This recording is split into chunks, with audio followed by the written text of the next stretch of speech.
Hi. All right, we're back. Okay, so we told you guys that we were going to be doing a few little shorts about history, about what's happening right now.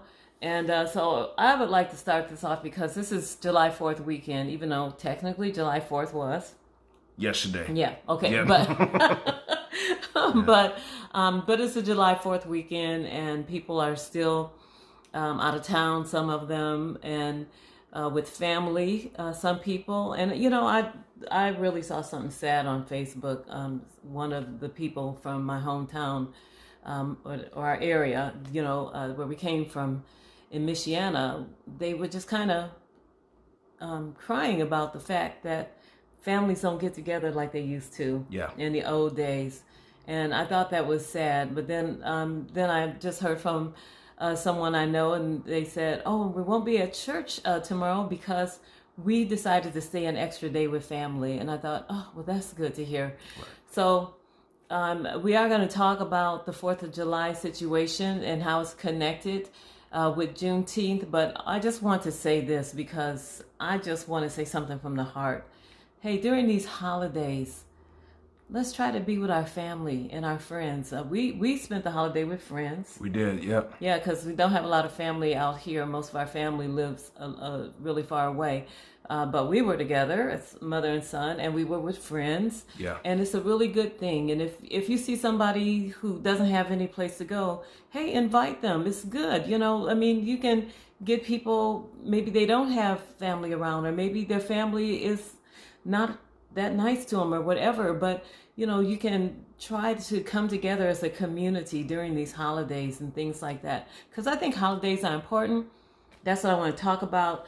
In particular, I want to talk about Juneteenth and July 4th, and I want to get my son's spin on it because 3 years ago, if you look at history with Miss Esther, I did this little saying, I don't know, 5-6 minutes, when I talked about Juneteenth and July 4th.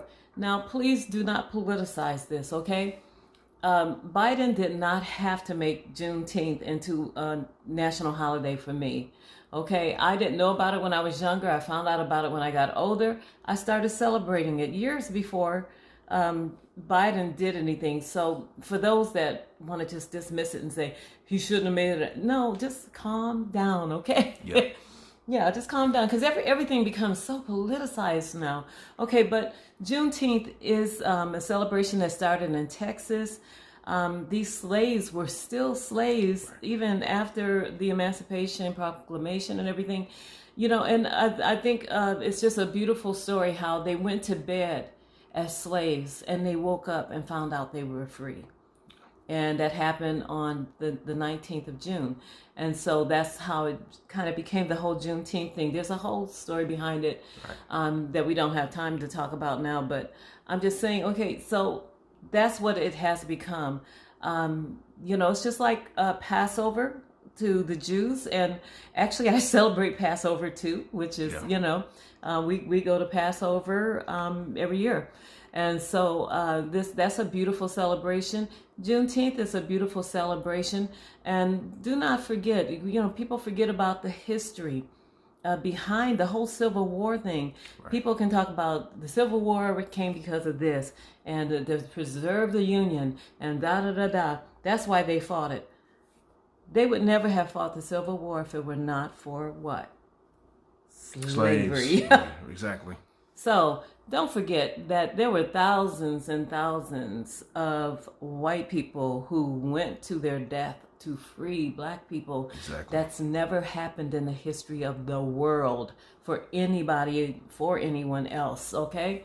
So it is our Civil War, it is a whole, you could do like a whole system of studies on our Civil War. Is so intense, okay? So Juneteenth, it just really brings out that celebration of now everybody in the country. There's no more slavery in the country. And then we did good. Our ancestors did really good at first, but then as time went by, they ran into this horrific racism that we would have to endure for the next few decades in a terrible way. And I also did a short on social Darwinism. A lot of that had to do with social Darwinism. I don't have time to go into that right now, but you can go back and look at that. I hope to redo all of these in a really good way one day when we have the technology and all that stuff. But okay, so anyhow, this is where I want to get to. I got criticized by several comments that what I did when I said, hey, it would be good. I thought it would be good if we took Juneteenth all the way up to July 4th and made all that period of time a good time of celebration. You know, I was very optimistic and everything, but apparently that just did not settle well with people. It was like, only have 75 subscribers. So, I mean, I got 400 views on that. That's the most views I ever gotten, and still have gotten. And, but people that made comments, if anyone thought it was a good idea, they didn't say anything. It was several people who just said they have nothing to do with each other. And, thumbs down on that and everything. But I thought, wow, I think this would be a great period of time for that 2-week period between Juneteenth and July 4th to just have a time of freedom and celebration. They could have parades any days in between those two. And it all ends with July 4th, the celebration that now all of us can say we are independent. There are no more slaves. Are there issues? Yeah, I know there's issues. I know there's still some racism. And now some black folks have gotten kind of powerful and they do racist things too. But I know that we're still not, totally whatever. But I'm just saying, we're still, we've come such a long way. I love my country. We've come a long, long way. Yeah, we have. So now I want to get my son's take on this. What do you think about your mom's ideal that I think that it would be a great time of celebration between Juneteenth and July 4th, a time to celebrate freedom? What do you think? Okay. Well, no, I won't. I'm not going to lie, saying I think it's we should have them both combined. No, I'm not saying combine them. Yeah, okay? yeah. I want to make that clear. All right. So I think if you do what you're advising to do, I think people need to just the history needs to be broke down to other details about what happened with Independence Day and the things that happened after Independence Day for that to possibly happen in the future. Uh-huh. And in other words, like if people need to know about the history of George Washington on his deathbed when he freed the slaves on his deathbed, things like that. Because if we don't share those details of George Washington's life later on, people will do what they did by trying to boo, but if there's a breakdown of saying, no, this is why I want you to just to think about it. Yes, it would be interesting hearing the history of why you and others would probably suggest that, as long as the history is being broken down about what happened after the independence time, not just strictly on the independence, but after the independence. Right, and so you have George Washington. Slavery is always evil. I don't care what is.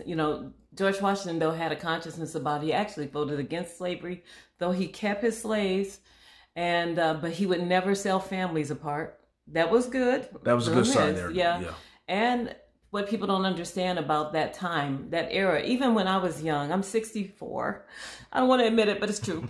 I'm 64. So when I was a kid in the 60s, when people would die, people would always ask, what did they say before they die? And they would look for what they willed after they died. Yeah.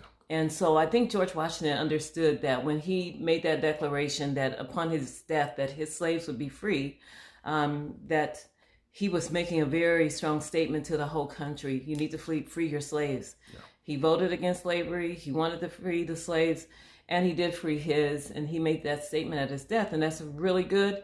And so, but at the same time, by the time Frederick Douglass comes around, he said something about the Independence Day. The Independence Day, right? Because what? Because of the time frame, Independence Day before the Civil War happened was not for African Americans at the time, and that's true.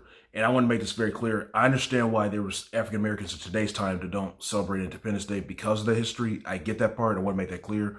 But I also understand why African Americans like myself and my mother and others, we still celebrate Independence Day because we understand not just the history of Independence Day period, but we understand the history that happened after Independence Day.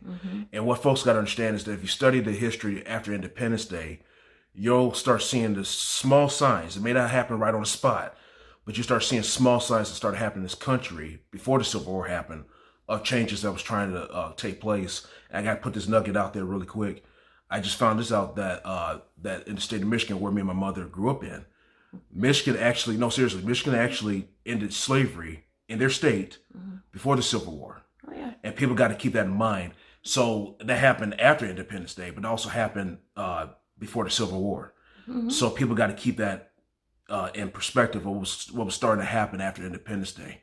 And so if we start to talk about those little seeds that started manifesting in this country in the 1700s, people will start saying, oh, okay, now I see why people celebrate Independence Day in general, but we have to share that history. And Miss Esther has actually shared other things that I didn't know about Mr. Washington today. Thank you. Well, but so you have to look at the big picture. That's the whole thing, Look at the big picture. There's, we try to keep these under 10 minutes, but I think we're past that, or almost. But I'm just saying that it's so important for us to stop being so narrow-minded and just looking at the negative of things. It's like my son was saying, things slowly but surely kept improving. Well, by the time Civil War comes, the North is, there is no slavery in the North. There's not. That's one reason why they just couldn't tolerate. There's so much that you can put in here.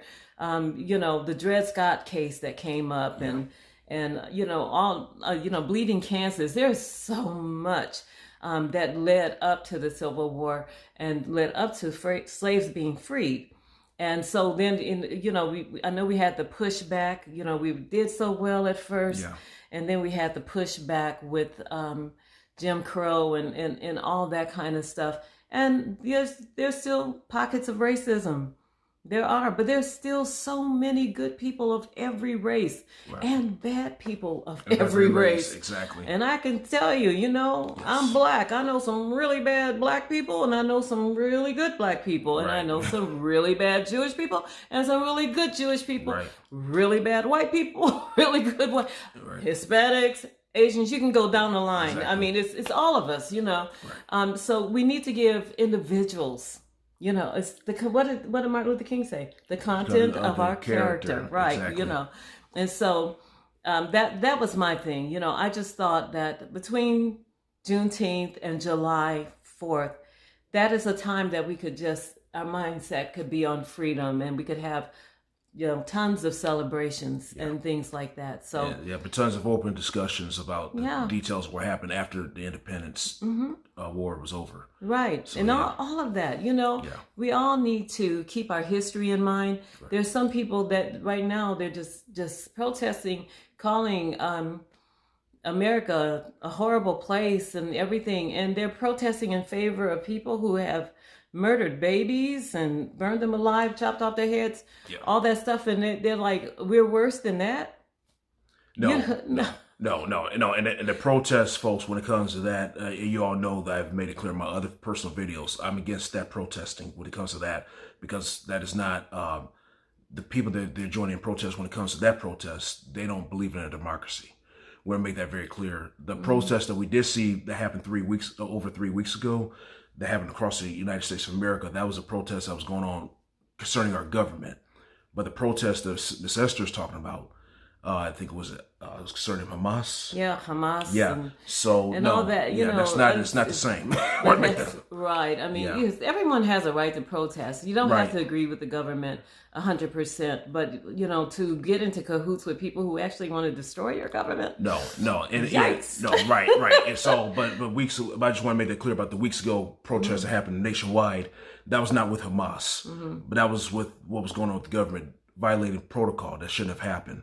But the Hamas protests, no, I was not a supporter of that, because Hamas does not support a democracy / republic.